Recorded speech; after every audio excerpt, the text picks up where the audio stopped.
What's up, guys? Here with you at FC Wonderkid, episode 109. Here with my guy, Breton. How are you? Well, I'm a little sad, Alex. It is the end of club football. It is the end of a season. We have a lot of happy people, a lot of sad people, but episode 109 is going to be a banger. And I got to throw it back to you for a second, because first I got to check in. How is your football welfare? Are you doing okay at the end of this long season, but amazing season? We had a European treble in the English teams. Okay. That's pretty insane, right? So I'm doing really well. And yes, people, we have a special thing in this podcast. We will be following 10 people on Instagram that are commenting down below any statement of this podcast. Any topic we have, just comment down below your opinion and put your tag of Instagram. We will follow 10 of yous, 10 people on Instagram. So comment on YouTube. And we can make it as easy as possible, Alex.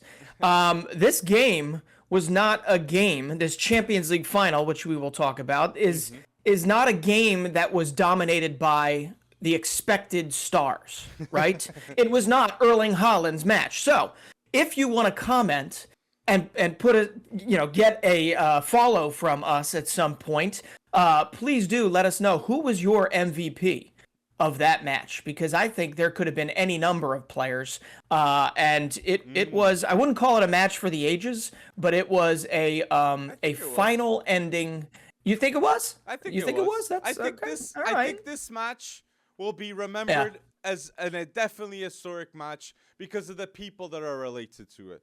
Erling Haaland this is the Erling Haaland effect in Man City. He wins the Premier League, minimal expectations done. He wins the Champions League. He breaks the record in the Premier League top goal scorers. He's the top goal scorer too of the Champions League. This is the confirmation to the world that Erling Haaland is a Ballon d'Or worthy winner. This is it. It's going to be remembered because of that. And Man City, after spending close to 2 billion or 2 billion even, they win a Champions League title. The first in the history. Winning it a European treble. The first time since 1999. Sir Alex Ferguson passing the torch to Pep Guardiola. Oh, yeah. Well, there is so much bluster out there about people trying to compare those two treble-winning sides. And it is a fun argument that I think I will ask you point blank in the near future. But I want to start with Erling Haaland, because you mentioned him. And I'm going to do you one better. You said he's contending. I think Erling Haaland should be the Ballon d'Or winner. Okay, you break records. You set new landscapes. He might have literally just had the best career highlight he is ever going to have. No. Because I just can't, I can't see Norway.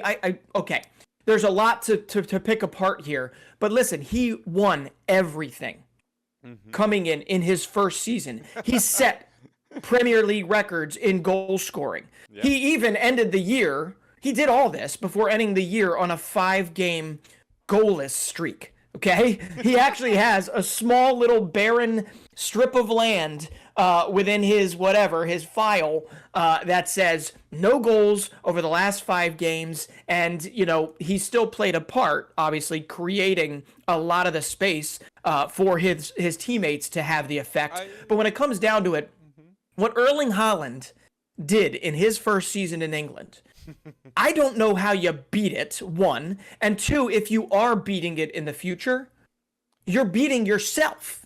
You're beating yourself. He's good to score. I know. And that's like the only metric, right? Because he's already won what Manchester City came here to win. And I'm going to extend this courtesy to Jack Grealish as well.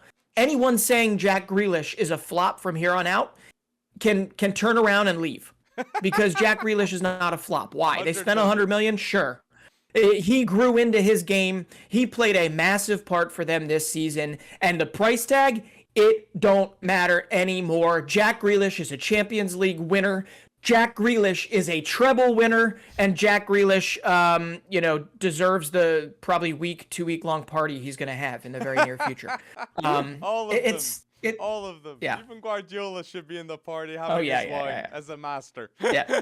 Oh my days. Absolutely. Mentioning Haaland, because this is the big topic. I completely agree with you, Breton. And like, if you believe Erling Haaland's gonna win the Ballon d'Or, let's see if you break the likes. Because if you do, we understand that the community wants Erling Haaland to win. But I want to say this: he at least is gonna win this statement for me. Erling Haaland this season. Erling Haaland has had the best debut season I've ever seen in the Premier League.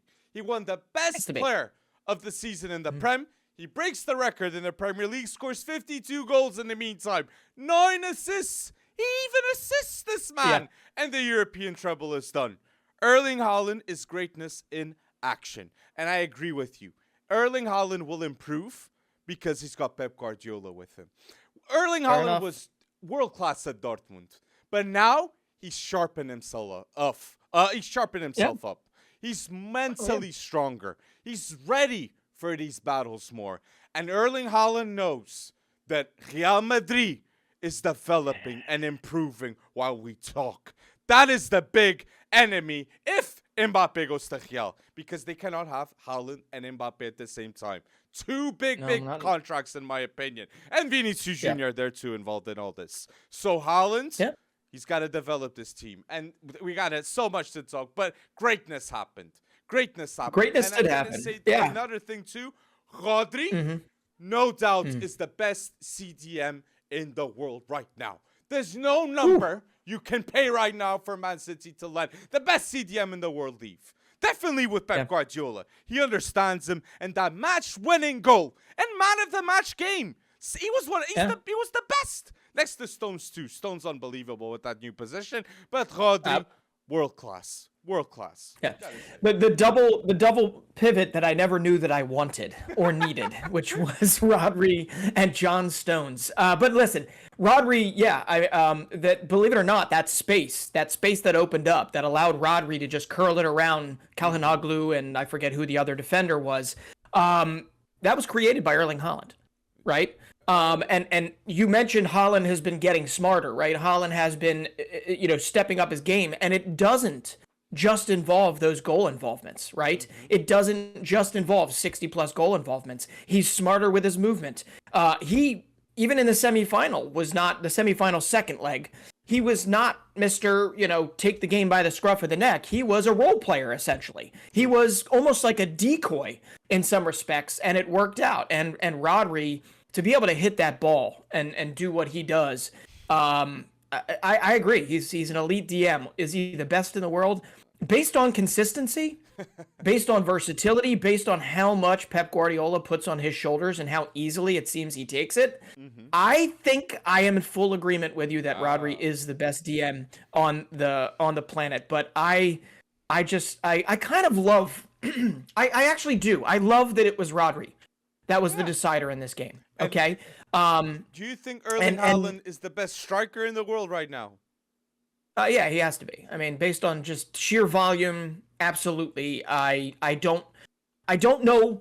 This is one of those things where statistics tell just a massive, massive story, and I don't really care if Erling Haaland only hit for 30 goals this season. Maybe we'd have a conversation about this best striker in the world. The man hit 60.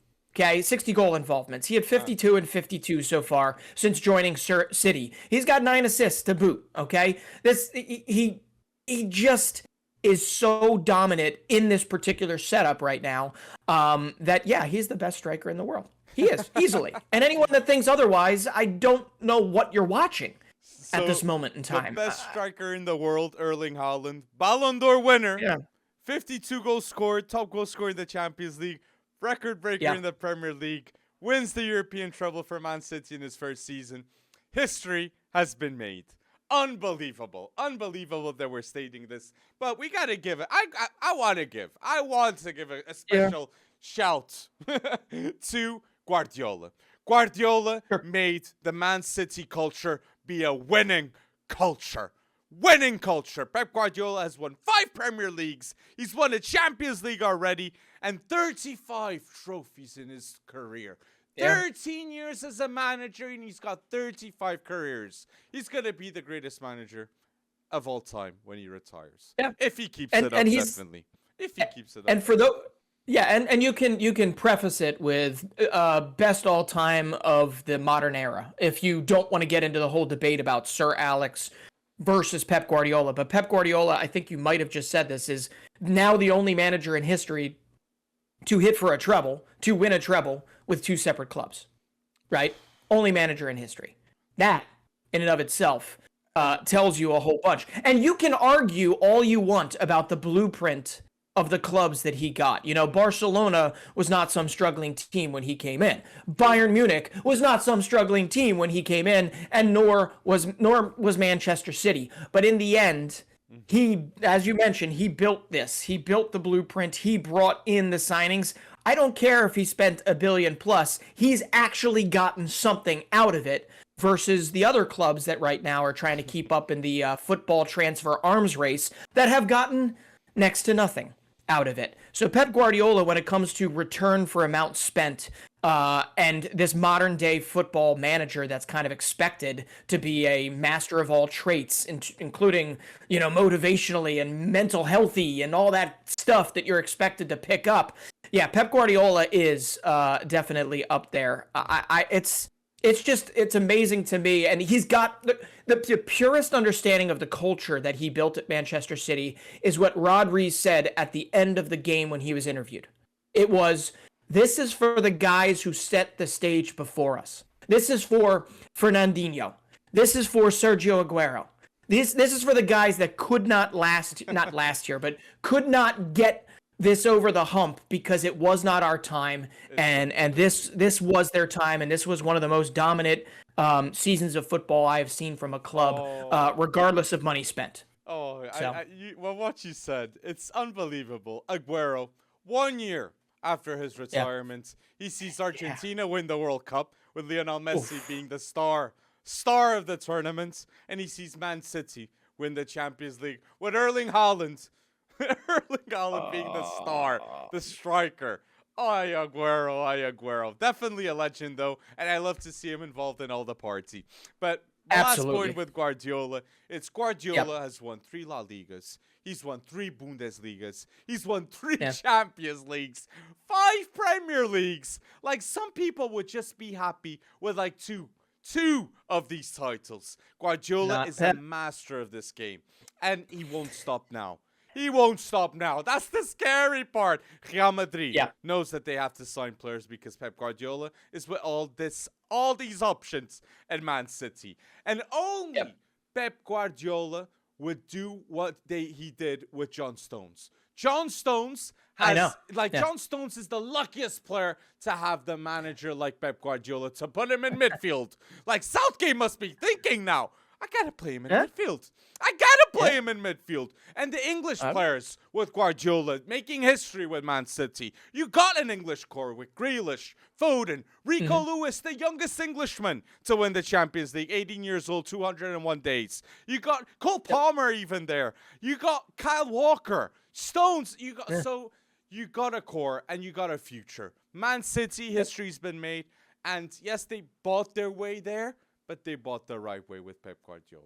Yeah, so I can buying your way there seems to be the modern day football approach, and that's why there's a myth out there. Okay, there's a myth out there, Alex, that Manchester United, on the backs of the class of 1992 in their academy, right, won that treble. Okay, and let's be honest, it was actually Molde's striker Ole Gunnar Solskjaer that won that treble for them in the 93rd minute. It was Teddy Sheringham, who was not Manchester born. Okay, he was English, but he was not Manchester born, that ended up winning that treble for them in 1999. So, and there's this myth that Manchester United back in 1999, this is when I was becoming a just obsessed as an American that couldn't get all the nuggets and all the details of things except through like World Soccer. I mean, there was really no internet throwing things out there these days. They spent, if you inflation adjust what they spent on Jaap Stam at center back, if you adjust what they spent on Andy Cole, Dwight York, some of the other ones that they used to fill out their core, Manchester United spent a pretty penny. Does it come close to the $1 billion plus that City spent? No. No, probably not. But to say that they did not spend is a little bit naive, okay? I think people say but more yeah. of the influence. They had more of an influence on the academy, and I think that's facts. I think it is Neville, but Scholes. Yeah, I get it. They were all like one club wonders. But I gotta give it to Pep Guardiola with the amount of youth that is winning all these trophies too. Man City have a future with Rico Lewis, Foden, Julian Alvarez. Haaland is 22. Imagine if they managed to convince him in the next 4 or 5 years that the team to win the Champions League back to back to back every time the favorite is Man City. Why would Erling Haaland leave so if he's the most talked player in the world? Like Erling Haaland, if he wins the Ballon d'Or this season, he's the first player to do so since Cristiano Ronaldo. Imagine if he does back-to-back Ballon d'Ors with Champions League 2 at Man City, with Pep Guardiola. Yeah. Like, Guardiola would be admitting that he's the greatest player that he's coached since Messi. Since Messi. Yeah. That's the mind. Yeah. That's the mind of Erling Haaland. Unbelievable, Breton. Unbelievable. And you also mentioned Julian Alvarez here because at some point, I don't necessarily see, if Haaland's still there, how you get Julian Alvarez on the pitch as frequently as he would like to, except with fixture congestion. We all know that for the foreseeable future, Manchester City is going to be playing easily 60 plus fixtures a year. Yeah. So there's plenty of time. But Julian Alvarez, within the last 6 months, it's a similar conversation to Erling Haaland. Julian Alvarez can improve his own statistics, but in terms of what this 23-year-old has won in just the last 6+ months, he's the first player in footballing history to win a treble and a World Cup in one season. Julian Alvarez, that is correct. And he is also one of esteemed company next to Franz Beckenbauer, next to Roberto Carlos, next to Gerd Müller. He is one of esteemed company. If all you do is water it down to winning a Champions League and a World Cup in the same year, he is one of like 15 or so. So 10. Exactly 10. So it's unbelievable the plaudits, and that's why like part of me goes for Haaland, for Julian Alvarez. Do you think they expected this precipice to be reached? This is like getting you expect, I don't know, you expect a week to get to the top of Mount Everest, and you wind up getting there in a day and down without getting frostbite of some respect. Like, where do you go from here?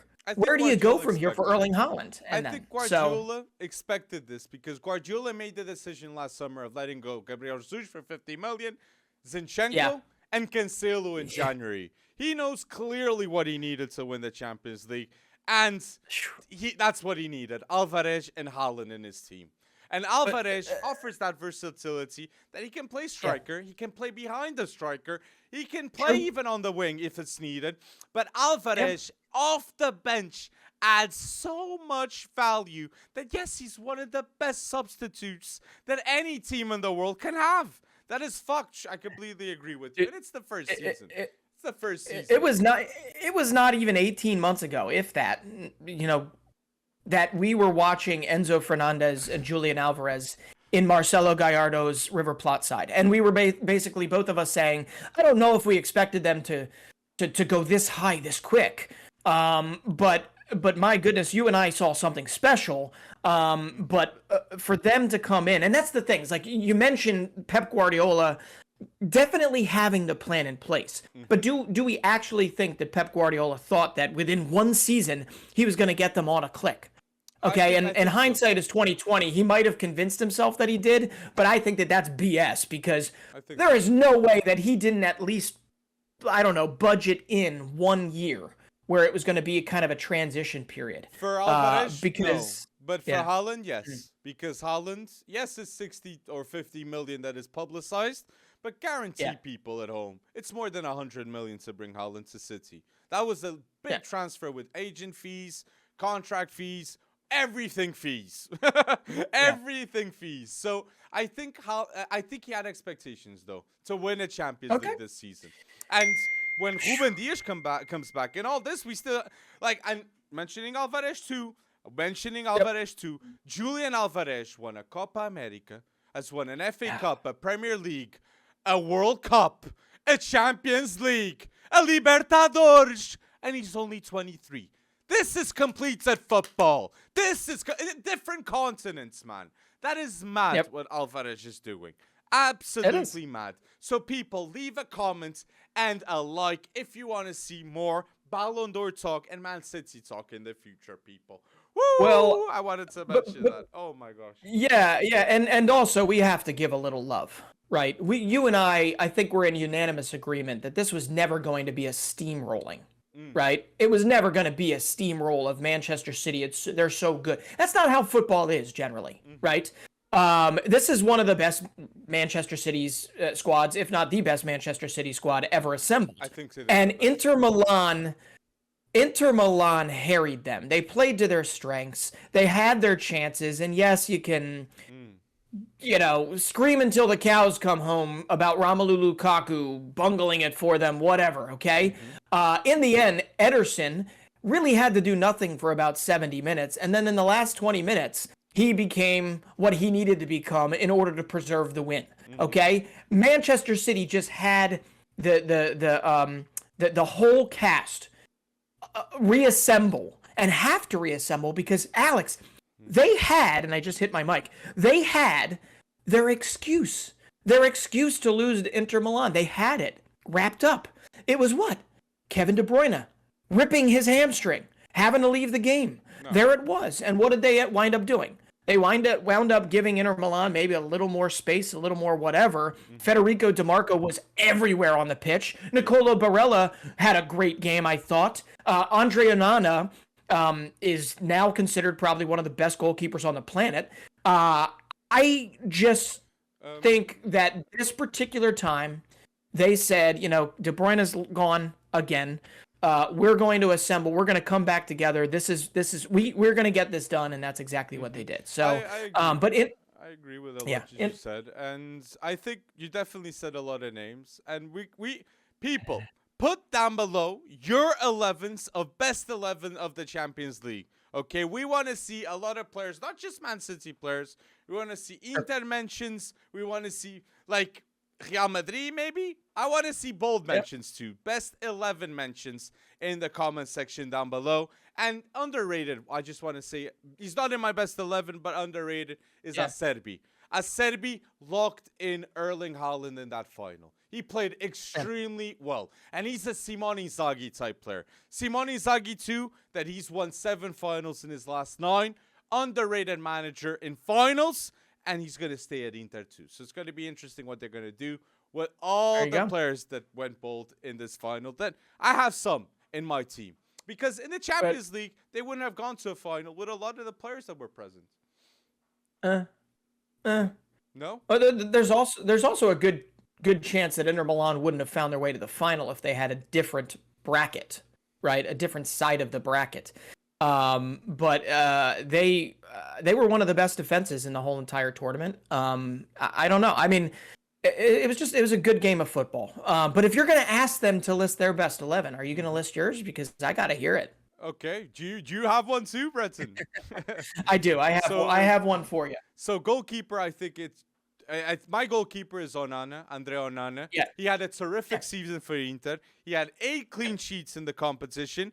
And I wouldn't be surprised if he gets a move after all this. So Onana is my goalkeeper, and my best defense of the Champions League has Onana, Di Marco at the left. Great tournament by him. I have Ruben Dias, the best center back in the Premier League. Next to Bastoni, that he was terrific too. And at the right, I have Kyle Walker. What a tournament too by Kyle Walker. Unbeatable one-on-one. Okay. I'm not too far off there, but we're 50% in agreement here. So my goalkeeper also is Onana, and I'm going to throw one other stat out there. Not only did he lead the Champions League in shutouts, he also led the Champions League in goals prevented, right above Thibaut Courtois. But I do have to give a shout out to Ederson because he became what he needed to become in those final minutes of that game. Made a couple point blank saves. So my defense, though, right in front of Onana, is Federico Di Marco, and center backs Ruben Diaz, and I have to put John I have to put John Stones in there because he was, in my opinion, that little tactical switch, and it was not little. I don't know why I'm saying that. John Stones was the difference for this run, in my opinion. So John Stones gets in there barely over Bastoni, who is phenomenal, and I think he might be primed for a big move. And right back, I'm going to go completely out of left field, but he was consistently good all season as a 33-year-old for Napoli. Captain of Napoli, I'm going to say Giovanni Di Lorenzo, because watching him lift the trophy for Napoli, watching him go through what they didn't. Yeah, first exactly, and Di Lorenzo was just kind of. Kyle Walker was great, but Di Lorenzo, I think, all across the board throughout the tournament was phenomenal. One other thing about DeMarco, if any part of the Chelsea loan army ever needs a little hope, a little light at the end of the tunnel, all you have to do is look at Federico DeMarco and his rise at 25 years old now in Inter Milan. Born in Milan, he's Milan through and through, and here he has been loaned out multiple times to Ascoli, to Parma, to Empoli, to FC Sion in Switzerland. I might have missed one in there, and it was only last season that he started to show signs of life for Inter Milan, for his club. And this season, he had a breakout season as one of the best 17. in the world. Exactly. 25, he had a debut at 17. It's crazy, dude. So anyone that's out there that's been on multiple loans, it can still happen. Because DiMarco, Champions League finalist, I don't know if he would have, 2 years ago, he would have been in Switzerland or something. So I don't know what, so it's pretty great. So yeah, defense, DiMarco, Diaz, Stones, and Di Lorenzo. And I think Inzaghi showed to the world in this final that wonderful work with Dumfries and Di Marco that the fullbacks do at Inter. Di Marco is one of the best crossers at the fullback in the world right now. And I think a team like City would love to have him. There you go. At the left, okay? So, but, okay, with the midfield, I just want to give it a heads up too with Stones. Stones, I didn't know where to put him. In midfield or in center back, but I didn't manage to put him. So, and I think people will understand. But I want to give a special credit to Stones and for the importance he had. I agree with you. It's Haaland and Stones' position change. But my best midfield of the Champions League in this edition has Rodri, the best CDM in the world that scored in the final. It has Nicolo Barella, the perfect midfielder and the leader of the Inter midfield. And Kevin De Bruyne, the best maestro in football right now. This, for me, is the best midfield of the Champions League, in my opinion. I probably agree with you, but I'm going to be a coward. I'm just going to be a straight coward here. My locks are Rodri at DM, but my, right next to him or in front of him is going to be Joshua Kimmich, simply because I could not decide, believe it or not, between Barella and Gundogan. The amount of times Gundogan showed his consistency, came up big for City late on. I needed to, but I also could not put a Manchester City all the way through. Joshua Kimmich, Bayern would have hoped to have done more, and they actually shot themselves in the foot. And it was not Joshua Kimmich's fault, in my opinion. This kid is world-class consistently, and he's not a kid anymore, so I shouldn't say that. But Joshua Kimmich, I have to put him there because I couldn't decide between Barella and Gundogan, 1. And 2, he's going to be like the biggest, sit back, fill up your popcorn, butter it up, and watch what happens with Kimmich this offseason. Because I think he wants out of Bayern. I think Joshua Kimmich wants gone. I think so too. I think I know where to, but we'll put in the transfers. But put down below if you know where I'm hinting. But with the midfield, okay, that's interesting. I understand Gundogan, but I think it was very important with Real. But the presence in the Premier League, Gundogan, like he said, no, Premier League is my house. De Bruyne, it's true. I bet I understand, Breton. But people, De Bruyne is in there. De Bruyne is in there. If I didn't say it, it's Rodri, Kimmich, and De Bruyne. Had to have him there. Tell us your midfield and front trio. I think, look, front trio, the best front trio in the Champions League in a 4-3-3 system. I'm gonna put Bernard Silva, Erling Haaland, the best striker in the world, and at left wing, it has to be unanimous. It's Vinicius Junior. Vinicius Junior, Okay. top 3 player for the Ballon d'Or 2, in my opinion. That's what I believe. Best front 3. Special shout out to Jack Grealish, because Exactly. you got to throw it out there, man. You got to throw it out there. And I'm just gonna throw out there that once again, anyone do not ever come at me with Jack Grealish as a flop ever again. Okay, but. My front 3 were very similar, except I didn't go the Portuguese route on the right wing. I went with stats, and I'm going to say Mo Salah on the right wing. So I've got Vinicius at left wing, Haaland up top. I basically went top 3 scorers all across the board. Because Mo Salah was like the only positive thing about Liverpool through Champions League. He was phenomenal. I know. So much better than Salah. So much better right now. So much better. You don't agree?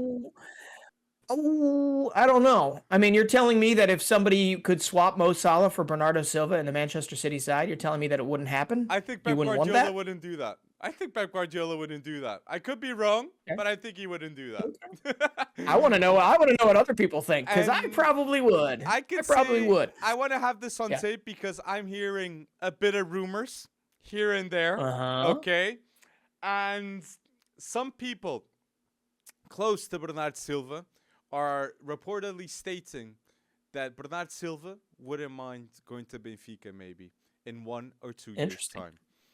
Okay, he's won the Champions League. He's made history, and he can win a Champions League with Benfica, with the right players, with the right manager, with a bold scenario. So I thought you were about to tell me Bernardo Silva's heading to Inter Miami. Oh, that's somebody else. Oh, but we'll go there. We'll go there. But I know he sounded very wishy-washy in his post-game comments, but. Benfica, that is pretty crazy. Let's see. It's Shalana's wish, and I know Bernardo Silva. Yeah, he loves the club. That's his club. So let's see. I just want to have it on tape before anything happens, and I know it's in this best 11 video. People, you're being infoed. So I want to say my 11. My 11 here. My best 11 of the Champions League this season has Onana in goal, Di Marco, Ruben Dias, Bastoni, and Walker at the right. My 3 in midfield, I have Rodri, De Bruyne, and Nicola Barella. And the front trio with the magic Bernardo Silva, best striker in the world, Erling Haaland, and Vinicius Junior. Samba do Brasil. That's the best lineup of the Champions League, in my opinion. Yeah, well, I disagree, respectfully. My best 11 of the 2022-2023 Champions League is goalkeeper Andre Onana. Left back is Federico Di Marco. 2 center backs is Diaz and John Stones. Biggest, huge for him. Right back is Giovanni Di Lorenzo. My midfield is Rodri, Joshua Kimmich. I know I'm a coward. De Bruyne. And then my front 3 is Vinicius. It's Erling Haaland, and it is Mo Salah of Liverpool. Sorry. It's, the bench, though, the people that were left off, the quality that was left off, we haven't even spoken about Enzo Fernandez. We haven't spoken about João Mario, who had a phenomenal season. Grimaldo, left back. Great season from him. Who's the other one? Ugart for Sporting. I think Tonali. At the start, yes. Was great. Group stage, yes, you're right. At the start, in the group stage, there were a lot of people waxing poetic about him. And Portugal, for a while. Mentioning Ugart was very bold in the group stages, and Florentino led in tackles the Champions League. And I think he's top 3 in interceptions too. So Florentino Luis, for 40 million, he might be leaving. So people, put your 11s of the Champions League down below and like this video too. But we're hinting best 11 of the Champions League. There's a player that will be not talking anymore in the Champions League. And I never thought this was gonna happen in such a short notice, in such a short time. We're friends, Breton, and this happened, man. You will have a top 3 player in the MLS in the Ballon d'Or. That's mad. That's mad, Breton. How'd you feel? How'd you feel?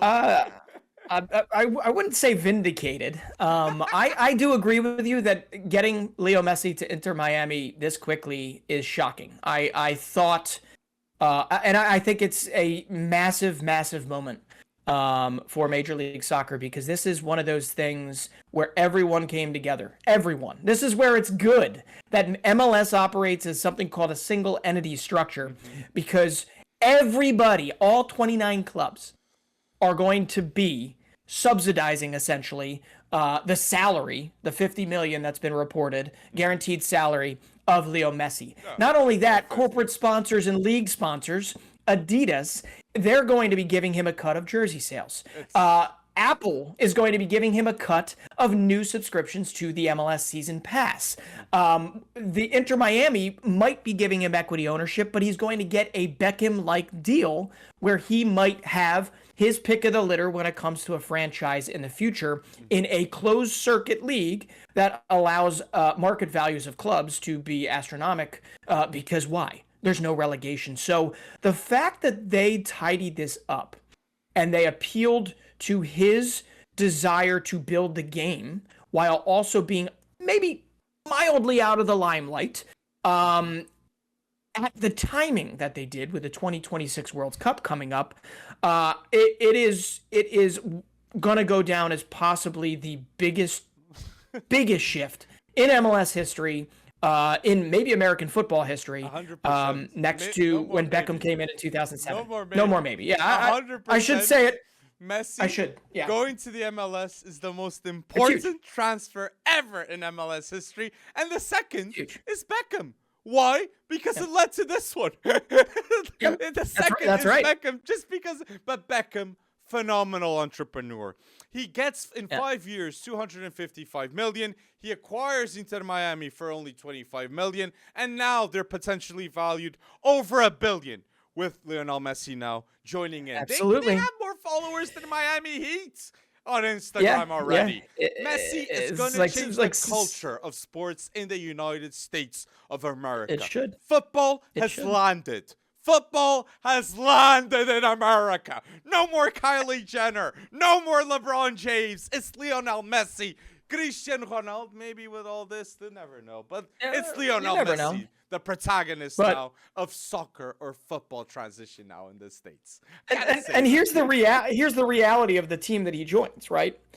Inter Miami just fired Phil Neville as their coach. Phil Neville then went and joined, not even as a head coach, he joined as an assistant coach, the Canadian national team coaching setup, okay? They are dead last. They just lost big last night. And they've got a lot of work to do. But Lionel Messi, Tata Martino, right? What was that? Yeah, Tata Martino might be coming in, but Lionel Messi, when it comes down to it, this is maybe a shot across the bow. I told you previously that there would be a relaxing of the purse strings, right? They would allow the purse strings to be opened as we get prepared for 2026 World Cup, because everyone here is insanely realistic, for the most part, about the trajectory. You can't buy your way to world clout. You can't buy your way to any. You can't buy a heritage, right? Yep. And when it comes to footballing heritage, the rest of the world has like 100 years on us. Okay, the league, and exactly the league, exactly. And when it comes down to it, Lionel Messi is invested in what should be a upward trajectory that I hope doesn't go too fast, too quick. But we should definitely start to see, beyond Messi at 35 years old or 36 when he takes the field for them, beyond Messi, we should start to see the 25-year-olds start coming in. We should see more Miguel Almirons, more, but like 10 of them. Okay, and all of these franchises are now lifted by this. They're all united by it. And I just can't believe that at some point, right down the way here, a couple miles away from me, at Subaru Park, we might see Lionel Messi kicking it around with some of our academy graduates that I don't know, that are 17 years old right now. It's going to be amazing. I got to get my press pass back. That's what I got to do. I got to go get my press pass back. And you can't believe it, man. I was there. I was there in 2007 when David Beckham came into this league. I had a press pass back then. Okay, I was writing for the New York Red Bulls, and I watched one of the best games ever And the ground floor, it was 5-4 was the end game. 17-year-old Josie Altidore scored the winner in that game. It was in front of 75,000 people at the Meadowlands. And I remember I was so shocked at being able to just walk up to David Beckham and ask him questions. Ask him questions. That is not going to happen anymore in Major League Soccer. Major League Soccer is moving into the media stratosphere. Nowhere close to the Premier League, nowhere close to any of the other big leagues just yet. But we will be growing exponentially from here on out. A lot needs to change. And you're mentioning from 2007, one of the biggest problems, I'm going to say, in the MLS is the wage structure. You got Shaqiri getting $7 million, finessing the league. Of course. Okay? Yeah. But you gotta solve this because Inter Miami, with Lionel Messi, has the pull to attract the biggest players that want to play with him. I believe Di Maria, Luis Suarez, Sergio Busquets, Palacios, all of them would consider going to the MLS. And all at the same time, too. So the MLS has to solve the wage cap. I know it just can't happen with Lionel Messi there. That's the first. But that's the kind of, we have to see what happens with Messi before you can just say bring him in, because that brings in, I love Busquets, I love Luis Suarez. I know they've got more energy left on their legs and that they're better than the majority of our MLS players here.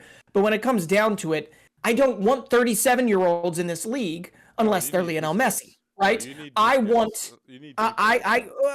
Busquets, fine, okay, but I feel that we can start to attract the stepping stone. I want like an Alan Varela from Boca Juniors. I want the young 23, 24 that are chomping at the bit to play in the same league as Lionel Messi, chomping at the bit to take advantage of the infrastructure that MLS offers, even if the footballing heritage is catching up and growing and growing and growing. But all this is leading up to the 2026 World Cup. That, Breton, but so, I think so.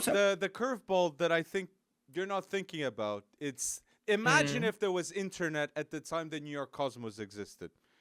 Right now, the MLS would be in a very different point that they are right now. And the way I see it is they have to attract these big names like Di Maria. There's no scrub. Di Maria would literally land and be one of the best wingers in the MLS. And he would be happy to play in Inter Miami. And it's all about Messi's happiness. What's going to be the image in all this? Zlatan arrived in the MLS and he won the league. Will Lionel Messi do so? If that happens, will it bring even more fans? It will. So I do think they will try to assemble a top team next to him. But I can't understand you with the wage. But I think it has to change again. A lot of it is a product of me growing up with this league and seeing the pits and the pitfalls of building this league and trying to see it reach validity, reach worldwide acceptance, I guess. So a lot of me is definitely being cautious with that because I don't want to open it up to the point where you've got a bunch of billionaire owners that are in this league that are ready to spend if you give them the go-ahead. But you want to do it in concert. There's a chicken before the egg conversation, right? You want to do it. You can't spend it all and then expect everybody to watch it, right? And I'm going to make a bold statement here. Lionel Messi, in his time in Major League Soccer, will not win an MLS Cup. I believe he can. And I believe he will. He can. But I'm just going to say that based on the parity in this league, I don't think Lionel Messi is going to win. Okay, there's been, it's like something like 11 MLS champions in the last 17 years. It's impressive how they've been able to do that. And that is kind of an American thing. A different team wins the Super Bowl, except when Tom Brady's around.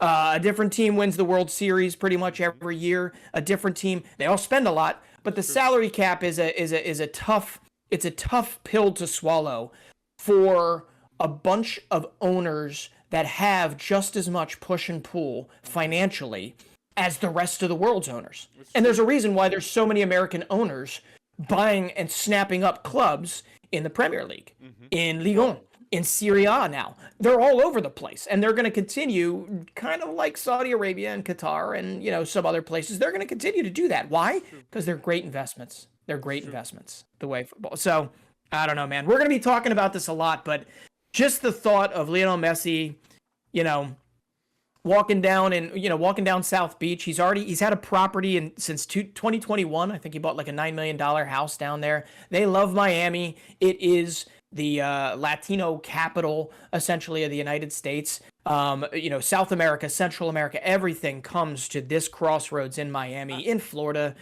It is a beautiful, beautiful place, and they're going to build a stadium, and he's in for hopefully a very happy period of his life. I think, too, Miami is the city that he chose because that's his favorite city, reports said. It's Barcelona and Miami, his two favorite cities in the world. So Beckham had his pitch real easy with Lionel Messi. Yeah. But I wanted my last mention with Messi, with this Messi transfer, is the biggest winners of Messi going to the MLS and to the United States is Adidas. Nike dominates US with LeBron, Michael Jordan, with Cristiano Ronaldo, Mbappe, but Adidas with Lionel Messi. This is a bomb, especially before the World Cup too.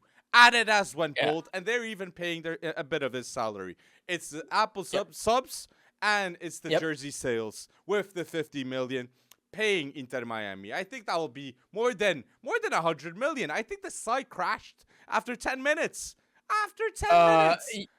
Every Inter Miami away game also is already basically sold out. Okay, Inter Miami will be here not even 2 weeks from today, and Lionel Messi's not playing, and yet people were making the sites crash trying to get tickets, which makes no sense because Lionel Messi will not be here then, right? It is going to have a profound effect on the commercial level for sure for Major League Soccer, and it won't take long for them to recoup whatever value. And let's be honest, what they've given him is not just 1.5 billion spread over 3 years in cash. They gave him equity ownership. They gave him a reason to want to be an ambassador for the league beyond. They've already set him up for his playing days when his playing days are over. He can stay in Miami. He can be an ambassador, much like Pele was for the NASL, which then had a very sad, quick death. But MLS is trying to have the staying power, but at the same time, they're trying to bring in and to become as relevant as possible without just throwing cash at people. And I think Lionel Messi, I love that he made a quick decision. I love that he basically said, this is it. This is where my family is going to be comfortable. He said no to Barca. Tell us down below your thoughts about the Messi transfer. And if you want more topics just like this, put down below a topic and we will be reacting in the podcast. Like this video, people. But love it. We're mentioning Messi. He had to say yes to, he said yes to Inter Miami. But Messi said no to Barca. To Barca, his home, his loved home, okay? And it must be so hard to be a Barca fan to see this happening. But we have positive predictions for Barca, no, Breton? Or at least have. I gotta hear it. I gotta hear it first because I'm not here to just pour water all over your Barca talk, but I'm excited. What is this Barca talk you're bringing up? I think realistic transfers for Barca this summer is to get João Cancelo, which will cost less than 50 million. Like Man City want to sell him. They're not going to sell him for 70. And when he's high form, he's 70. But not right now in today's market. And I think they should get Joshua Kimmich. Convince Joshua Kimmich to go to Barca. Just like you convinced Lewandowski. You have the best defense in the world in form. You can have the best CDM with Joshua Kimmich in form to compete with Rodri and Casemiro and solve the wingers next to Lewandowski. And the Champions League is there. The Champions League is there. And I think Gavi will be a winger like an Iniesta role playing on the wing too. I think that will be the long-term position for him. I mean, the Kimmich edition would, as I've said previously, would put it over the top for me. I'd almost have to become a straight Barca fan just because he's such a great conductor and he just fits into that. And yeah, you're right. The Lewandowski spine with Kimmich, with Ter Stegen at goal. I know Lewandowski is Polish, but yes, he grew up in the Bundesliga. That'd be pretty crazy. That would be pretty crazy. I just don't know how you're paying for this, and I feel like I'm having deja vu all over again. And here I am going, Who's on the outgoing? Is it Rafinha? Is it Ousmane Dembele? Is it just all the wages that go? Okay, Ferran Torres. Got it. Ferran Torres, Fati. Busquets, the big contract's gone too. Dest, I don't think he'll be staying. Dest. I think these four, straight off the bat, they're gone. No, but I think Barca, we're going to have such a big summer with Real Madrid that Barca will have to move too. And the only great move, if they're not going to get Messi, the only great move I can see is Kimmich, because Bayern Munich isn't a happy place. We've already seen Declan Rice rumors to Bayern Munich. So, I don't know, man. But let's see, people. Put down below the Barca transfer news. But I wanted to... Sorry, yes, Breton. No, it's just another needle that needs to be threaded by them. I think there were a lot of people... Well, I was a little put off by their statement about the whole Lionel Messi just being out of the limelight, even if there is certainly a degree of truth to it. I just think it's kind of ridiculous because, Lionel Messi will always be Barca's largest fan and largest ambassador when it comes down to it. But you basically said, get out of here. We can't support you in any way, shape, or form unless you play for free for me. And then you get angry at him when he decides not to come back. I don't think and to put his family through that all over again. This guy is not thinking with his checkbook, clearly, but he's also not thinking with his nostalgia. He had his best years at Barca. It's time to move on. And frankly, Barcelona, you need to move on too. You need to move on too. It can't be Messi in your future. It needs to be Gavi, Pedri, and those that are coming up. I don't know. We're going to throw... what's his name? Lamine Yamal up there or whatever. Balde. But no, Balde, Barcelona has a very, very intriguing summer once again for us to watch, and whether or not they can do that balancing act. They got quite a few people in the last time, so I think you're right. I think they can do it, but let's be honest. Real Madrid now has Eduardo Camavinga, Federico Valverde, Aurelien Tchouameni, and they've got a certain kid that they just spent $100 million on, Jude Bellingham. Yes. And like this video for the Real Madrid talk, people. The Real Madrid talk, the Galactico project. Do you think Real Madrid's midfield right now, in terms of future ability, is the best in the world right now, Breton? Yes. Oh. Yeah. Pedri, come unequivocally. On. Pedri and Gavi, come on. Unequivocally. I look at the depth of it. Camavinga, look at the versatility. Bellingham can play multiple roles. Tchouameni can play multiple roles. Camavinga can flip and play fullback if you need him to. Pedri and Gavi, two very brilliant footballers, and they've got some guys coming down the pike. But my goodness, this collection of talent, which they spent a pretty penny on, this collection of talent is very easily the highest ceiling trio of midfielders that have been in a midfield in a very, very long time. It's huge. And it's you huge. have at the back too, Brahim Diaz coming in. So the Galactico project this summer is very real. Florentino Perez is going to go bold in terms of not Mbappe, but everything surrounding and Mbappe arriving and winning a Champions League straight away and winning a Ballon d'Or. I'm going to say Real Madrid have real PTSD after that 4-0 loss to Man City, in which Courtois was the man of the match. And they ended La Liga in second, yes, but 10 points below Barcelona. No competitiveness. This will change next season. This transfer window, we've seen Fran Garcia, locked. Jude Bellingham, locked. We see Brahim Diaz, locked. He's back. And we see it now. Harry Kane may be coming. Firmino may be coming. Kai Havertz maybe. Sadio Mane, if I've seen already. If Sadio Mane goes to Real Madrid for 25 to 30 million, I think he's going to ball out. I think he's going to be so happy. He's not going to be in the winter cold in the Bavaria area. He's going to be in sunny Madrid and loved as a Galactico. He was the dreamt to be a Galactico when he was in Africa. Sadio Mane. And it's I'm gonna throw a name out there that you threw out earlier. I know we've all linked Bernardo Silva to Barcelona, but no, Barca more. Tell me why Tell me why it doesn't happen with Real Madrid. It's because I could see it happen, mate. But it's if I was Real Madrid, would I say no to Bernard Silva? I wouldn't. No, But if I they're wouldn't. getting Bellingham, they have Brahim Diaz, not similar, but same role type thing. I don't think they'll be guess. focusing. I think the striker's the focus. I think fullback maybe is another focus, and goalkeeper with Lunin going. I think they're thinking about all these variables. But I want to say too, it's a fact. This is a fact. Not this summer, Galactico fans. Not this summer. But Real Madrid, the next summer, most possibly will be getting Mbappe and Alphonso Davies. And that will be the start of the Galactico era, 100%. Imagine on one side, you got Fonzie Davies and Vinicius. And on the other, you got Mbappe. You got Jude Bellingham in midfield, Camavinga in midfield, Tchouameni at the back too. You got so many options. Real Madrid dominate the world of football. And Mbappe, that's the best way of him winning the Ballon d'Or.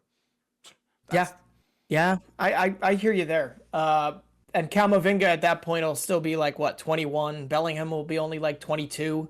Even if it is pretty ridiculous what they're going to have to do. But they still...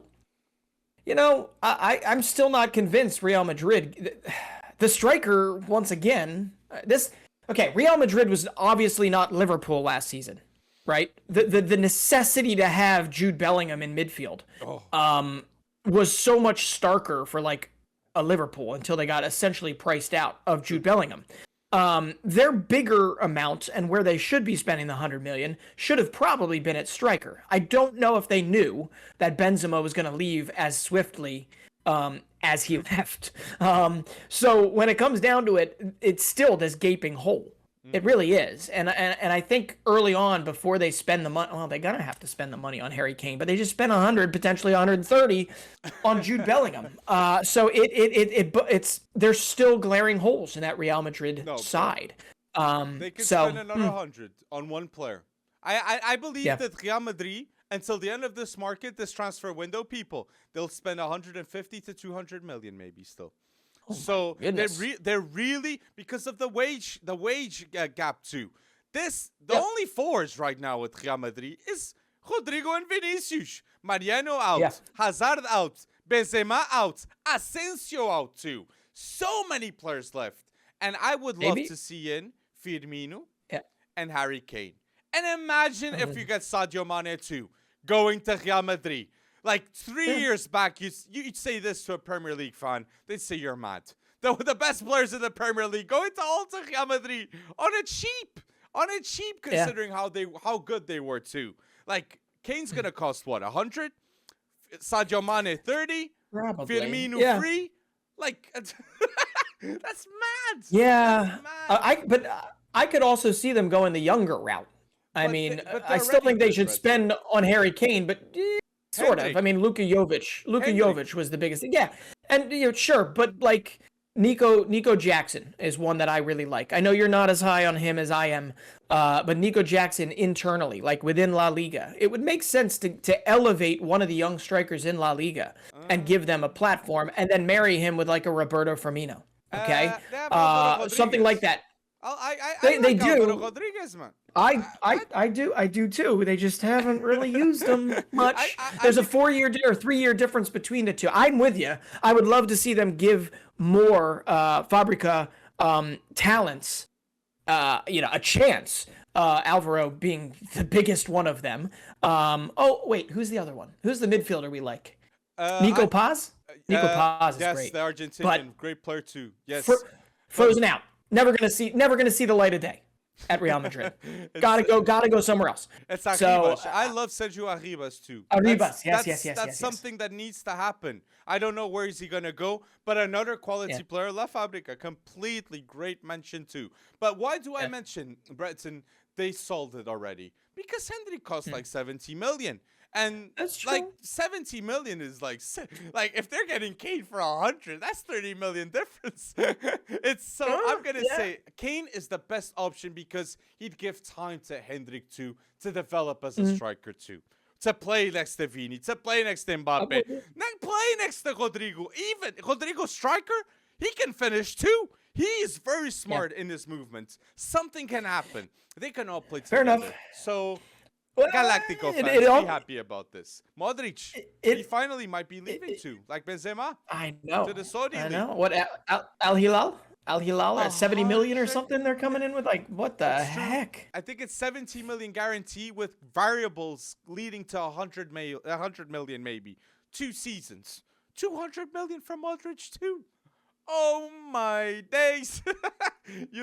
That's I don't get the end game here when it comes down to it, but by all means, if you're Luka Modric and you need a little dopamine hit, you need a little cash before you cash out, do it. But I think Luka Modric is too much of a footballer. But let's see. To do that. But that is interesting. And Ancelotti stays in all this. He did stay.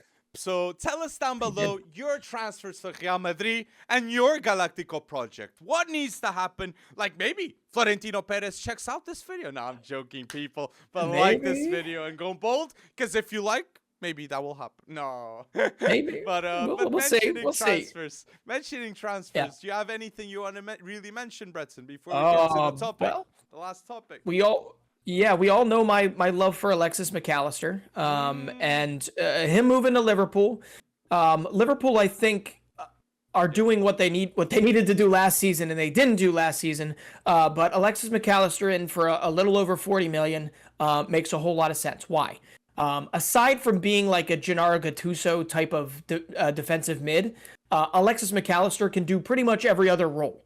Okay, so you have almost like obviously need 2 bodies, but you have a guy that can be kind of a Swiss Army knife for the roles that Klopp needs. And then they're looking in the right direction, I think, by looking at Khéphren Thuram, the younger brother of Marcus Thuram, and obviously the son of Lilian Thuram, to fill in that gap. But I love Alexis McAllister to Liverpool. I'm just sad because it feels like the narrative, Brighton, how often can Brighton hit slam dunks on their transfer policy? At some point that success is going to end. Hopefully it doesn't end here. Yassine Ayari and some others, Buonanotte, they've shown really, really decent promise. But Alexis McAllister is one. Aston Villa, getting Yuri Tielemans on free. Oh, yes. Unai Emery is building himself like a fun little club here that I am going to be watching next season as maybe I don't know. I don't know what they can do next season, but that midfield, they got Boubacar Kamara and Yuri Tielemans on a free. In terms of midfield, Aston Villa with Tielemans, Boubacar Kamara, Douglas Luiz, McGinn, Jacob Ramsey, one of the best youngsters in the Premier League, Unai Emery. Go bold. I'm excited to see Aston Villa against Brighton because the youth, the projects, the thinking about around the teams, it has to be respected. Great mention. And I want to say Roma. I want to give a shout out to Roma because it's hard. I think I'm gonna say this. Some Italian fans will not be happy, but the truth is we had 3 Italian teams in this European finals in the Conference League, Europa League, and in the Champions League, and all 3 lost. All 3 lost. But Calcio's improving, and I think Serie A is going places. Maybe will be better than the Bundesliga in the next 3-5 years. Let's see. Yeah, but remember how much we loved Paolo Maldini at AC Milan? That's true. That's a big development. If people don't know, Paolo Maldini has left AC Milan, and it will be the first time, obviously, until his son Daniel Maldini gets back from La Spezia. It'll be the first time in over 40 years that there is not a Maldini in an AC Milan shirt. 1978. Which is crazy. My goodness. That's wow. That's wow. Yeah. But I want to say Roma, just like last season, they signed Matic on a free. They signed Belotti on a free. They get Dybala business done. Again, we're seeing this summer the same. Usemaor, he signed on a free for Roma. And Ndika, a lot of reports are saying he's going to sign for Roma too. So Mourinho pulled everything. Like it's Sr. Pinto at the board, the director of sports of Roma. He's Portuguese, and these are amazing decisions in my opinion. Aor was literally going to go to every Premier League team 1 season ago. He's going to Roma. Yeah. He's going to Roma. And I will not understand why he was frozen out so much. I know the development of Maxence Caqueret and Johan Le Pennant in the midfield for Lyon allowed them to kind of let Aouar play less of a role. But this kid at his age has over 200 appearances for Lyon. And pretty good goal involvements, can do a lot. I think he's going to be a hit for Roma. And I think he's going to be a hit for Mourinho. So that's huge. Ndika too. Evan Ndika is one of the most underrated young defenders in the Bundesliga this past season, and has been for some time. Ndika goes to Roma. They have Ibanez, Mancini, Smalling. Like, that's great options. That's great options. Yeah. Like, but come on, just gotta say that you're saving the best one for last, are you not? I mean, the Koksu. Let me just give you my little play on it here, because Orkun Koksu, at his age, okay, heading to Benfica from Feyenoord, he was the captain of Feyenoord, okay, under Arne Slot. For a youngster, even in the Eredivisie, to be the captain of a side, let alone a Eredivisie winning side, is absolutely insane. And for them to get him for the fee that they got him, and I know there's a sell-on fee. What is it? It's like 30 million euros, right? With a 25% future sale. Exactly.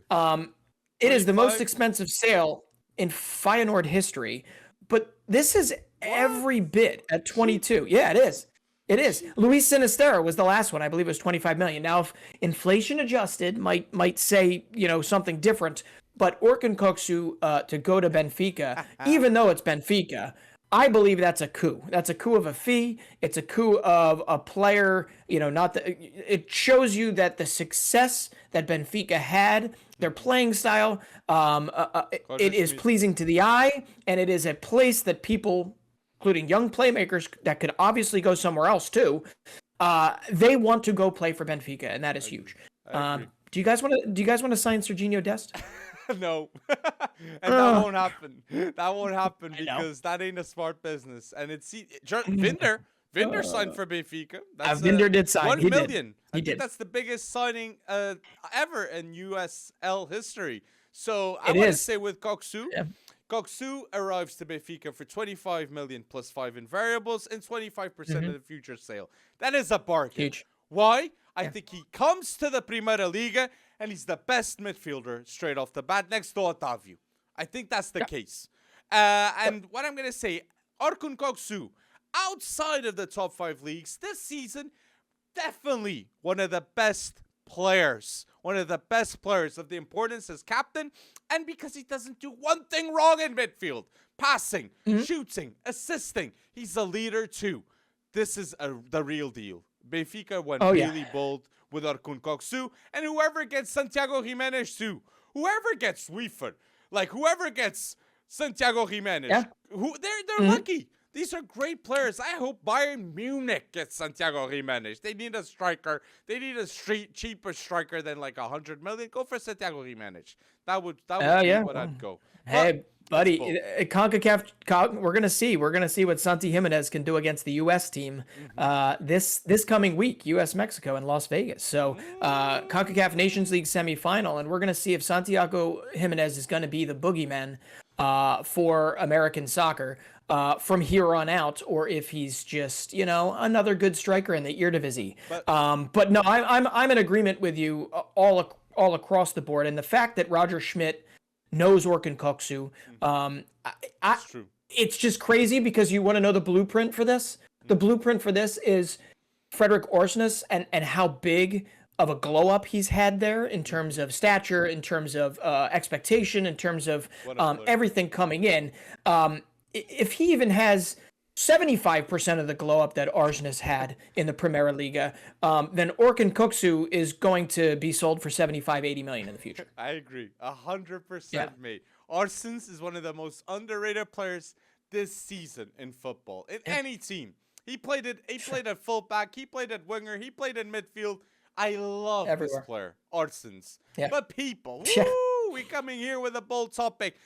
Breakout players for next season. Majority talents. But leave your breakout player in the comment section. We want to see mad talents in the comments, and we will be responding to every comment. And don't forget to like if you want to see more videos just like this in the FC Wonderkid channel. But breakout talents, Breton. Woo! Who do you want to start? Who'd you have first? Well, I'm going to start with my American bias. I have to throw out there, this is a little bit of a cheat, but Ricardo Pepi. Oh. When he made the move to Augsburg, it was a big money move. It was probably a little bit before, he should have, but he went to Augsburg, 20 million or so, ended up getting loaned out to Groningen, scored quite a few goals. And if you don't know Groningen, that is who gave Arjen Robben his first start in the league as a 16-year-old. And Virgil van Dijk, exactly. And now they have been relegated, but Ricardo Pepi managed 10-plus goals. But Ricardo Pepi is on the verge of potentially joining either Feyenoord as maybe a Santi Jimenez replacement, or more realistically, he will join PSV Eindhoven. That in and of itself tells me that this is not necessarily an expected breakout. It is a breakout of necessity. He needs to break out to the point where he'll get his support, he'll get all he needs playing time wise at PSV to be able to show them what he can do. He's got guys that can certainly give him the ball in Xavi Simons, in Johan Bakayoko, and it needs to happen because he's got Florian Balogun that is going to come in as a 21-year-old. After 21 goals in Ligue 1, he is going to take over that 9 position until Pepi can prove everyone else otherwise. It is from an American perspective, it is the clash of the century for us of number 9s that we need to see do well and need to see develop well. And Ricardo Pepi is the first. And I'm going to say it right now. We talked about this previously. He is one of many American players that absolutely need to move on. Move on. Christian Pulisic, Serginho Dest, Tyler Adams, Weston McKennie, Brendan Aronson. You can make all sorts of arguments you want for them to stay at Leeds United, but we need to move to develop. And for all of it to happen in this offseason is kind of troubling. It's kind of troubling. So we'll see. Talking to you, Breton, in the last 3 years, to see the reality shift that's been. The more you talk to me, the better football it is in US. Nah, I'm it's joking. happening. I really incrementally. Believe in 2026, you guys might have a team to pass the group stages, and that is a huge success. Huge success. My first, hopefully further than that. My first breakout talent to watch for next season. We're already seeing a glimpse in the Under-20 World Cup. That is Casadei. Casadei is going so bold in the Under-20 World Cup with Italy. The maestro, the leader, in involvement, finishing, passing ability. He's through the roof with 7 goals and 1 assist. Pochettino, he's going to give him a chance. And watch out, Chelsea fans, for Casadei. Kendrick Paez is the youngest goal scorer ever in the history of the Under-20 World Cup. He did it this one, 16 years old. So that's another shout. But Casadei is my first breakthrough talent for next season to watch. Well, I'm gonna just piggyback on that one. Yeah, and Reading was relegated, kind of like Ricardo Pepi. Had a great season for Groningen, but they were still relegated. But yeah, Casadei has shown what he can do, and 7 goals, golden boot scorer. No, I had a feeling you were gonna pick Casadei, so I went with a dribbler. I went with Simone Pafundi, also in that U20 World Cup side. He's one of the youngest at the U20 World Cup, and the Azzurri have been phenomenal this whole tournament. We're unfortunately recording this before the final, Italy versus Uruguay. I do think Italy's going to win, and I think Pafundi might have another golazo in his belt. But what I want to say about Pafundi, which you mentioned about Pochettino and Cazade is Pafundi has not necessarily been given the time to make the mistakes at Udinese. And I believe it's Andrea Sotol who's the coach there. I don't know what it is, but play Pafundi. We need to see him. We can't have another Luca Romero at Lazio or wherever that was. We need to see Pafundi because everything tells me it's like he's the Italian. Who's the kid I really like at Rosario Central? No, not Rosario. Velez. At Velez. Who's the kid I like? Breton? Oh, I can't remember. No. The winger, the dribbling winger that I can't remember the name of right now because I'm having a brain fart. Thank you, Gianluca Prestiani. Pafundi is a little bit like Prestiani in this sense, except he's older. But he can strike a ball as well, as we have seen. So, Simone Pafundi is the other guy I want to see breakout in Serie A. If not with Udinese, somebody else come in, loan him out, send him wherever you need to send him, Verona, wherever, and get this kid playing day in, day out. I love it. He's short. He's diminutive.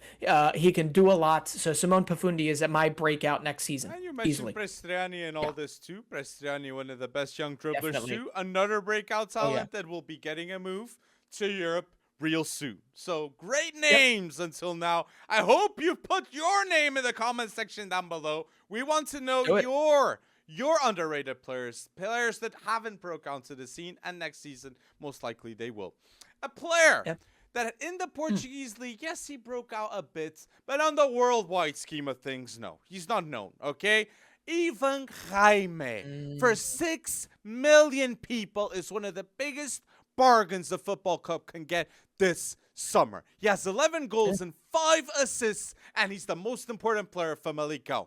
The influence, the finishing, the technique. He can play at wing. He can play at 10. Very adaptable. Ivan Jaime. Breakout talent that is going to come out of Primeira Liga. One of the best players outside of the top 4, counting Braga. You just set the table for me perfectly because if Famalicão is looking for a replacement, not quite exact replacement, somebody needs to give Carlos Borges the time of day. He will not play. He will not play at Manchester City. He's in this. Okay, I want to see. He ain't going to. Okay. Isn't it Aruca? Aruca. What? Hey, you're playing a European ball. No, I here's what I could see. I could see like Benfica signing him or Sporting signing him and then loaning him out the first season if they don't like him because they're already cutting. Sporting's already cutting the ribbon, I guess you could say, on Fatau, right? Yeah. He's Fatau, they don't like him, right? Yeah. Ruben Amorim reportedly doesn't like him. Yeah. That's another breakout Borges, for Ghana. People. It is, but like Carlos, if you don't know Carlos Borges, he basically runs the Premier League too. I mean, this guy he was the best player of the season. Manchester City won the Premier League too. Not only that, he was pretty dominant in UEFA Youth League as well. He's just waiting. He's another citizen. He's another Manchester City product that probably won't see much time in Pep Guardiola's setup unless it changes, and that's okay because he can find his home elsewhere. But he needs a move. He needs a move. We didn't talk beforehand, and I've got 2 Portuguese men on my list of 5.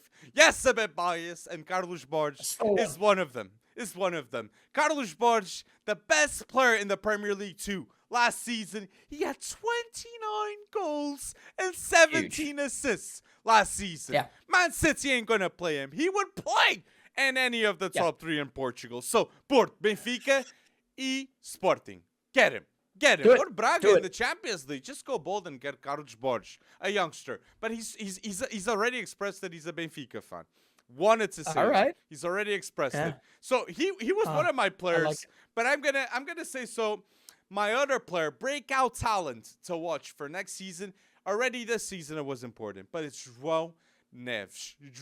Next season for Benfica is going to be Orkun Koksu next to João Neves. And I'm so excited. He's 18, but I have a prediction that he will be called up for the Euros for Portugal. I believe in this kid, João Neves. António Silva was the best youngster in the Portuguese league this season, in my opinion. Unbelievable what Roger Schmidt did.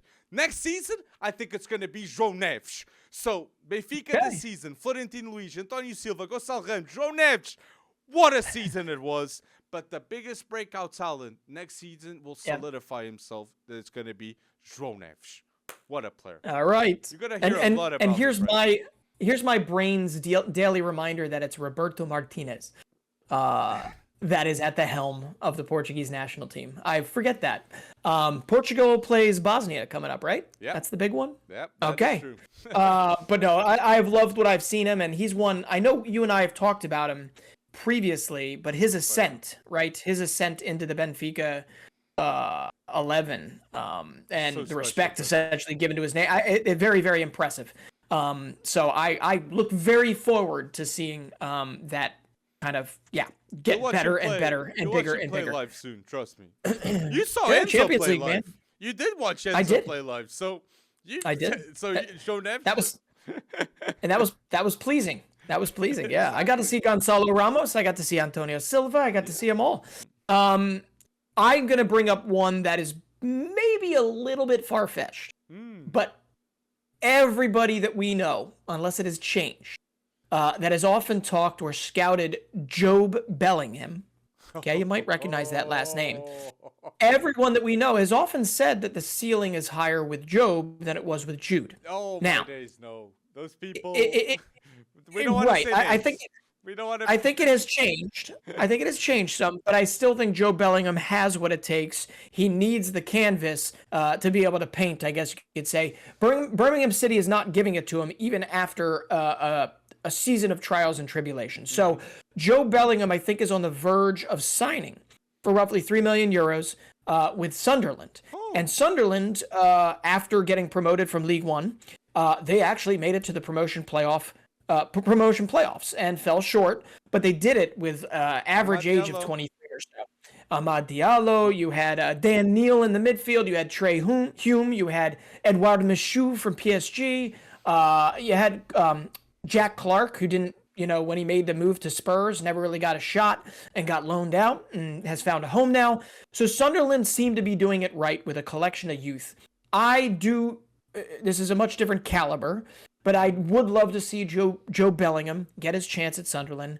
I think if they're going to spend $3 million in the championship for him, they're going to play him, and I would love to see him establish himself in the midfield. Will it lead to him being at Dortmund a year from now? Probably not. But Jobe Bellingham next season, you're going to get done right. I think it's going to happen. There was reports of him going to Dortmund like a year or two back. So I think it's an interesting one for Sunderland. 3 million. They get a player that a lot of people know. They know his brother. They know the marketing pull that will bring. But he's got talent in all this. So he's got a pull and he's got talent. It's a good investment by Sunderland. That they did a documentary, and boy, oh boy, was that talked about too in dramatic fashion. So I like that shout. I like that shout. Yeah. My last breakout talent that I have here written down is Pablo Torre. We've seen Gavi, we've seen Xavi do wonders this season with youngsters, doing wonders with Ronald Araújo, with Balde, with Pedri, with Gavi. And now we're going to see with Pablo Torre more and more and more. Pablo Torre, in terms of technical gift, in terms of talent, he's one of the great midfielders under 20, in my opinion. And he's at Barca. He's with the right manager too. I saw that friendly with Vissel Kobe, and a lot of moments you could see that the fingerprint and the tempo of the game he was already controlling, and very comfortably so too. He's improving, and I can see it in my eyes. And next preseason, we'll have confirmation. But if not, he'll go on loan. That's what I believe that will happen. So Pablo Torre is one of the talents that you guys have to pay attention for next season of Barca. And remember who's the other Barca transfer target? He just got promoted with Las Palmas. Alberto Molero. He will also be in La Liga next season. So it'll be interesting to see. Because I remember when Pablo Torre was being announced or being talked about, Alberto Molero was also being talked about at the time. But I think Pablo Torre being kind of away from the limelight this season, right, playing less of a role, might actually, hopefully, have allowed him to transition to the Barca style play. And I agree. I think it would be really, he should play a bigger role next season or get loaned out to Valencia, like Nico Gonzalez or something. But we'll see. I have to throw out there, I've got 2 more, and I'll be quick with them. The one we all know, okay? Brentford has been signing under the radar some pretty interesting players, right? We all remember kind of Aaron Hickey being the Scot, the left back of the future for Scotland. If Kieran Tierney can't stay healthy. Wait, Kieran Tierney is Scottish, right? Yes, he's Scottish. But Aaron Hickey obviously made the move, and he has since started to kind of exert himself in Thomas Frank's setup. One guy that really hasn't is a guy that we all fell in love with during the whole Christian Eriksen craziness of the Euros, and that's Mikkel Damsgaard. Oh. Mikkel Damsgaard made the move. He's still only 22 years old. And I'm telling you, he started to show when I think Brentford went on they won 5 of their last 6 games or something in the Premier League. He was a big reason why they were playing so well. I think he's just getting his feet wet in the Premier League. I think next season is going to be a massive season for Mikkel Damsgaard, because if he's big next season for Brentford once again, or is big for Brentford next season, it will inevitably lead to bigger clubs taking a look. So Mikkel Damsgaard, we've seen what he could do when he went in and tried to replace and fill the shoes of Christian Eriksen for Denmark. I'm excited to see what he can do for Brentford next season. Yeah, that's a good show. That Mikkel Damsgaard in the Euros, that was incredible. People were like, whoa, this kid is special. Yeah. I want to say, we talked about Hendrik on the podcast, but players like Hendrik in Brasileirão that you have to pay attention this season, you got Hendrik, Vitor Roque, Matheus Nascimento, André Sanches, Savio, Marcos Leonardo that played 2 in the Under-20 World Cup. He scored, I think, more than 5 goals.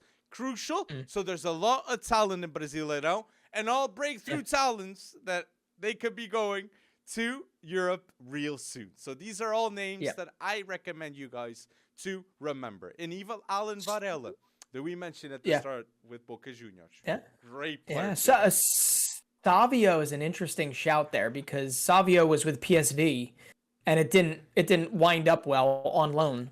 He didn't necessarily do much. So I'll be really interested to see whether or not he stays, because he is, some people might forget, he is a City football player, City football group. And I think Troyes, they own him. But when it comes down to it, I don't think he's going to play there next season. I think it'll likely be at Girona in La Liga. So I really do, out of that bunch, which are an insanely talented bunch that you just mentioned, Savio is one you might want to watch from a value perspective, because he barely played at PSV and could go to Girona and be a star for them in La Liga. So I love that shout. My last shout here is the next man up at RB Salzburg, right? You can talk about Adamu, you can talk about Sekou Koité, but Benjamin Sesko is leaving. So I'm going to say Karim Konate, the 19-year-old Ivorian. I know. But I think Roko Simic went out on loan to the Super League. We love him as a player. Still think he's going to do well. Not entirely sure it's going to be at Salzburg. But Karim Konate got himself a taste of the Austrian Bundesliga this season. Killed it in the youth league. Karim Konate was huge. I think he was ASEC Mimosas in Ivory Coast previous to this. He is seen as one of the best young African talents. And I really do feel like they're going to give him a heightened role next season. Hopefully, maybe it is next to Roko Simic. I don't know. Maybe they sell Adamu, they sell one of the other guys. But Karim Konate is one I'm insanely excited about, because he has already shown that he is way too good for their reserve team for Leifering, and he's way too good for the UEFA Youth League. So that or a move, whatever, get it done. We mentioned, I mentioned defensive mid with Boca Juniors, Alan Varela. This is a player that you guys must pay attention in terms of defensive mid. He's one of the best that you can get. I think about Fabrizio Diaz, that is going ball 2 in the Under-20 World Cup for Uruguay. And the third is a player that left already to Man City, Velez Sarsfield. Perrone. Julian Alvarez had a great start going for River to Man City. Perrone is going to take time, but for the role and for the position, there's a need for an option, but not Rodri. I think Calvin Phillips didn't show up last season. Perrone, if he impresses this season, we could be seeing. And he was signed up. He was registered to play Champions League. He signed in January, and he was registered to play Champions League. So Guardiola has in his mind Perone. Pay attention to Maximo Perone, the winter man said. Yeah. Hey, I saw him in those celebration videos. I think there was one where he was like scrolling through his phone at his locker, while Jack Grealish was singing to everybody. But yeah, no, that's a great shout too. And I got one more. We all saw him, and this is really quick. If you don't know Julian Duranville, who currently plays for Dortmund, you'll find out who he is next season. But you probably watched that sad Bundesliga finale where they lost it and blah blah blah, and Bayern won for the 874th time. Duranville was entered into the game and immediately showed that he was a huge bright spot. He comes from the Belgian Pro League. He's Belgian, phenomenal winger, and I think you're going to see him play a much bigger role next season. And there you go. That's another American that needs a move if he can't find a way to play, and that's Gio Reyna. But Julian Duranville is definitely going to be one that I am watching next season because he is so fun to watch with the ball. Fun to watch. And for breakout talents, we could be mentioning all the Brighton bunch with Evan Ferguson, Buenanote, even Billy Gilmore. He could have a breakout talent. And Ciso, of course, Adingra.